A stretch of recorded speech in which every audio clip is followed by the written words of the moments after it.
The Honourable David Cunliffe. Thank you, Mr Speaker. I commend the member who's just resumed his seat, and also note my colleague Dr David Clark with his phenomenal opening with those immortal lines of Elton John's. And I too had visions as I heard those wonderful words of Stephen Joyce in orbit, Stephen Joyce lost in space, or perhaps Stephen Joyce as the Martian stranded on the red planet waiting to be rescued.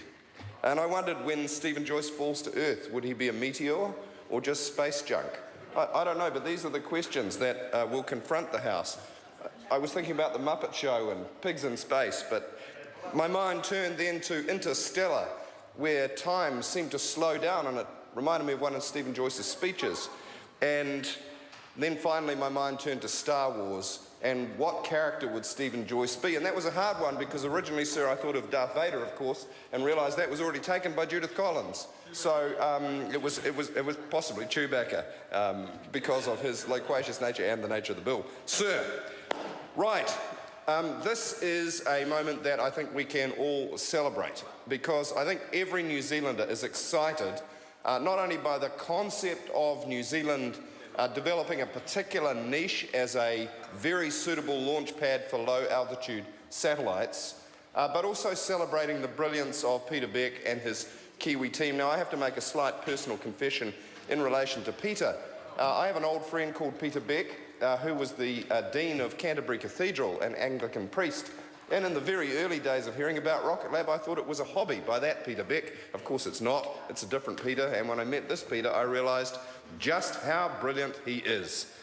The Auckland facility is as secure as anything you'll see in New Zealand. As Peter described to me, it was as hard, he thought, to start a $1 million company as a $1 billion company. So he thought he would go right ahead, bypass the interim steps, and go straight to the billion-dollar scale. Now, that might sound a ridiculous proposition, but he went about it a very clever way. He went straight to Silicon Valley and engaged with some of the world's largest venture capital foundations like Khosla Ventures, and direct with some of the other major players in the rocket industry like Lockheed Martin. He went straight to DARPA, he went straight to NASA. He prototyped first in Great Mercury Island and then more recently with the Electron project, small-scale, low-cost, highly efficient rockets that have the potential to completely disrupt satellite technology. Now, this is, as other members have said, far from number 8 wire. This is highly sophisticated computer-based engineering with very fine tolerance advanced materials. But what's really interesting is that it still captures that Kiwi spark, I think, of why can't we do it that way? Why do we have to obey the status quo that everybody else has always followed? And as he explained it to me, the concept of satellite rockets at the moment, this is obviously language that he's dumbed down for a politician, is like putting a bus in a high-altitude stationary orbit. The revolution in this idea is to put something not the size of a bus, but the size of a fridge, as he described it, into a low-altitude rotating orbit. In order for that to be useful for communications and observations, you need a mesh network of fridge-sized satellites around the globe, which means quite high-frequency multiple launches because they've got to get enough up there to form the mesh network. That means at its peak, there could literally be a launch every couple of weeks, certainly every month, from Mahia Peninsula, which would make it a more frequent launcher of rockets than Cape Canaveral. What are we going to call it? Cape Kawai? I think we will ask Mr. Nash to come up with the byline. But this will be a very, very significant disruption to space technology, if it works. And here's my prediction, it will work. This is a very serious company, it's got some very serious backers, and we, I think, across this House, wish it well. I do, however, want to come down for a moment from the pedestal of, success has 1,000 fathers, self-congratulations, to say this. It would have been impossible in the current innovation environment for Rocket Lab New Zealand to get going if it hadn't gone offshore.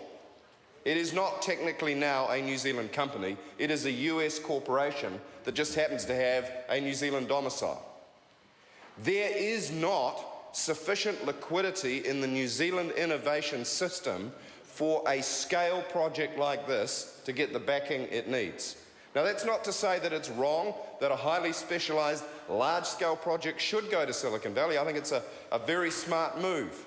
But let's just take a moment amidst all of this glorification of brilliance, which is appropriate, to remember that New Zealand invests less than half of the OECD average in research and development. So if we want to have a generation of Peter Becks, if we want our young people to be world-class inventors and entrepreneurs, then we, this generation, our generation of policymakers, we're going to have to do more about it than just pass this good bill. Yes, we support this bill. We're going to make it as within responsible limits, like our international treaty obligations and security issues. We're going to make it as easy as possible for this project to succeed. Team Kiwis behind it. But let's be behind all of the other young Peter Becks that might be at high schools or primary schools around New Zealand, or working part-time in a laboratory or part-time on their computers. Let's create an innovation ecosystem that is as good as or better than any other of the small, smart countries that we seek to associate ourselves with. And I do want to commend a project that the government has backed and Minister Joyce has backed with Sir Peter Gluckman, the Small Advanced Economies Initiative. This is a group of 7 countries about our size: Denmark, Israel, Taiwan, Singapore and others, Ireland, Finland, which have got high priority innovation ecosystems which do invest round about 3 times per capita GDP what New Zealand invests, and are determined to be high-tech, smart, high-value economies. We talk the talk, but let's face it, in New Zealand, we don't yet walk the walk. Now, this bill is great. This bill is a step towards that outcome, but it is not enough on its own. And I'm sure if the government were to come to the House and build upon the progress that was made this year around the innovation budget and say, let's put this on steroids and let's get some cross-party agreement, I'm sure they would find it on this side of the House, because we are committed, we are determined to a future pathway for New Zealand that is smart, that is high-tech, that does elevate New Zealand to the top rank of small, smart economies. This bill, sir, traverses a number of aspects which will be important to allow this project to succeed. Firstly, it, sir, does cover off on our international obligations: the Registration Convention, the Outer Space Treaty, the Rescue Agreement, the Liability Convention. It does provide a regulatory framework for higher altitude activities, and it covers off on national security and national interests, obviously developed in conjunction with its counterparts at NASA. It does provide an enforcement regime which is credible but not overly prescriptive, and we commend that approach. And it does seek to future-proof the regime by allowing for the use of regulatory powers to add different technologies to a schedule that would be covered by the bill. Now, I'm sure the Select Committee will want to hear submissions on a number of these issues, and from a regulations review perspective, just noting that there's a fine line between the responsible attempts to future-proof and drifting into a Henry VIII type situation where there is insufficient empowerment in the primary legislation and too much is vested in the regulation. So I think there will be some judgment required around that, and that's a job for the Select Committee to consider and report back to the House.